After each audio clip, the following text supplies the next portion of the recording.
Everything in life starts with a thought, and a thought creates an action, and a repetitive action creates a habit. That habit forms your belief.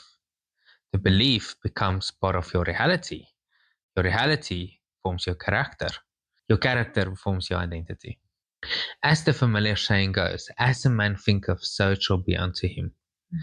Our belief systems is how whatever you believe, that's exactly how your life will be. And if you look at the word belief, in the word belief, there's actually the word lie. And many times in our life, we actually tell ourselves actually a lie.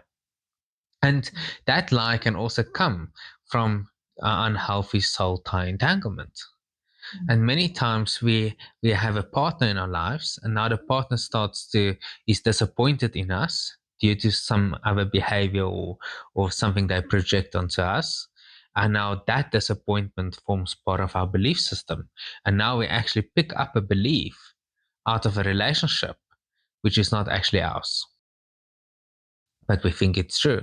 And later on, we cannot identify what is true and not true, you know? And what's also interesting, as people treat us, other people's reactions and how other people treat us many times can also form our perception of our belief system. Because how you treat me is a reflection then of me. That's many times what people actually think. So it actually impacts your self-worth, what you think of yourself, your self-belief, self-worth. Or that's also the reason in destructive relationships, many times people have a low self esteem and a low self worth exactly due to that. If we accept the projections of a destructive relationship, we actually give our power and worthiness to the other person as well. What I also notice in life is that many times people battle to move on from an unhealthy soul tie relationship as they actually battle with acceptance. And sometimes two people come together and they have an amazing divine connection. And we need to accept that there is a divine connection. But in the relationship, the other person maybe doesn't have respect or doesn't want to respect me. And therefore, they treat me in a certain way, or that's the reason for abuse. And we need to accept that as well. But many times, people have resistance to accept that part of the individual. Because then there's still something beautiful, but that beauty has been tainted with other things. Yes. And, life is not simple, usually comes with complications. So we want to hold on to the beauty and avoid the unhealthy that sneaks in. But at some point, you have to face the reality of what is really left or there. Most definitely.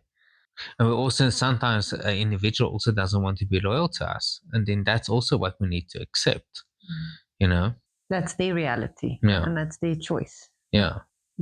But people struggle with change, Quentin. I think that's one of the human struggles, is that things don't stay the same.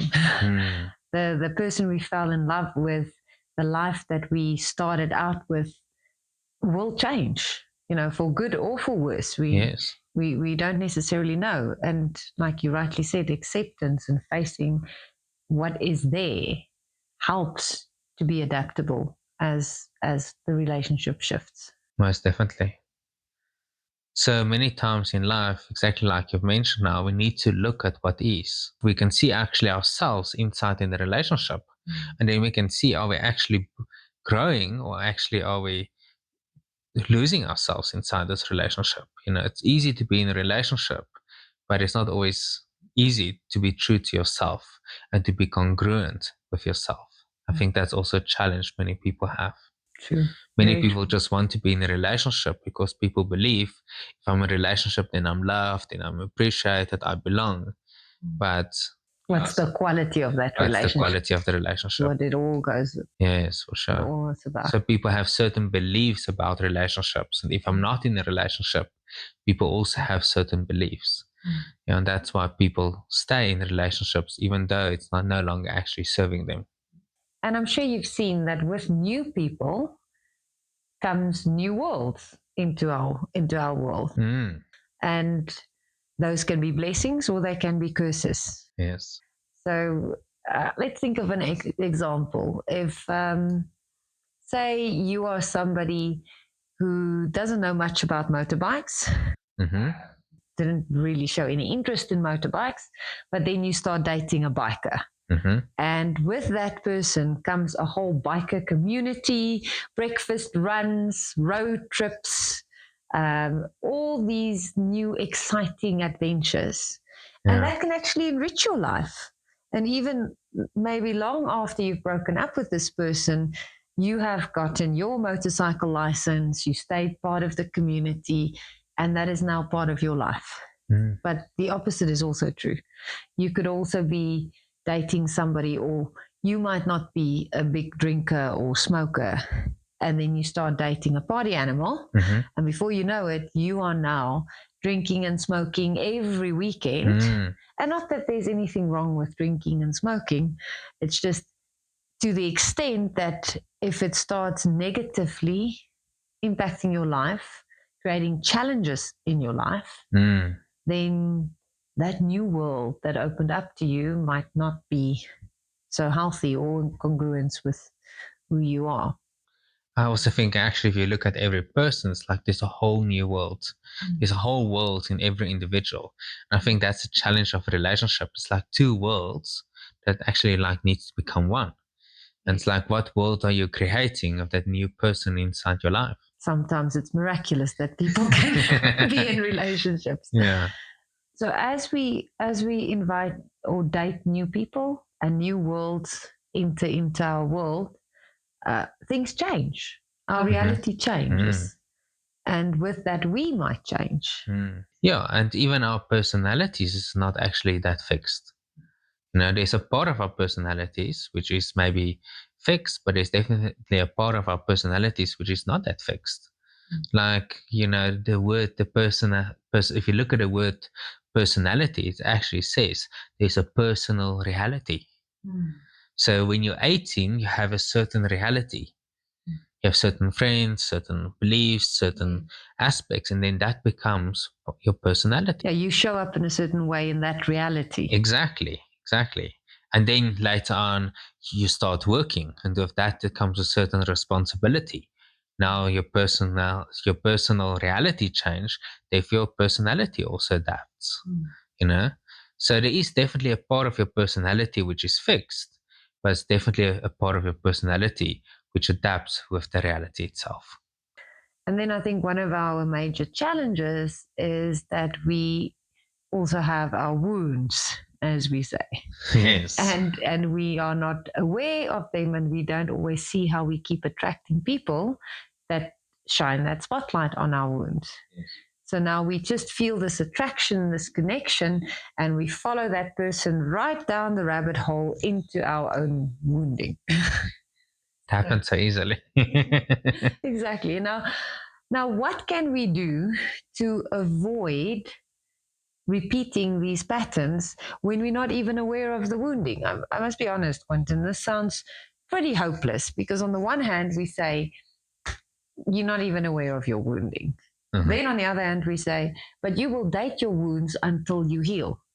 And then, just to complicate matters, we say that healing is a lifelong job. So is there any hope? Are we ever going to have healthy relationships if this is what we're dealing with? And most definitely, I think it's quite contradicting, but there is an answer for all of that. Even though it's actually contradicting, a beautiful relationship is where both people actually is aware of their own woundings, but they also consciously choose basically to heal. And as we're consciously aware of our woundings, we actually heal consciously. And then it's actually a beautiful process inside the relationship. It gives us a beautiful opportunity to make that shift and that change, not only in the relationship, but also actually basically in ourselves. And that's a healthier relationship if we're conscious about it and work together. And I suppose the hope in the story is that you can experience a relationship like that, even if it didn't start off being that initially. But there's also another little bit of hope. There is a tool that can help us to spot these patterns and these wounding attractions earlier on, even if we're not fully aware of our wounding at that stage. And that tool sits in the concept of compatibility. And I know you also like the concept of compatibility.